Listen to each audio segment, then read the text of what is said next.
በግዕዝ ቋንቋ ውስጥ ከስምንቱ አርዕስተ ግሶች ወይም ዋና ግሶች ሌሎችን ግሶች ለመክሰስ ከሚጠቅሙን ውስጥ አንዱ ቀደሰ ነው። ቀደሰ ጠብቆ የሚነበብ እና የሚገሰስ ግስ ነው።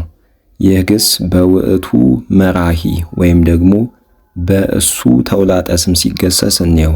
ውእቱ ብእሲ እሱ ሰውዬ ቀደሰ አመሰገነ፣ ይቄድስ ያመሰግናል፣ ይቀድስ ያመሰግን ዘንድ፣ ይቀድስ ያመስግን ይሆናል። ለምሳሌ ቀደሰ እምልቡ በእንተ ዘተገብረ ሎቱ ስለተደረገለት ነገር ከልቡ አመሰገነ ማለት እንችላለን። ይቀድስ ያመስግን በሚለው ለይቀድስ እመይቄድስ ካመሰገነ ያመስግን ማለት እንችላለን። ይህ ግስ በ10ሩ የግዕዝ መራሕያን ወይም ተውላጠ ስሞች እስከ 80ው አቅማር ድረስ ሲገሰስ እናያለን።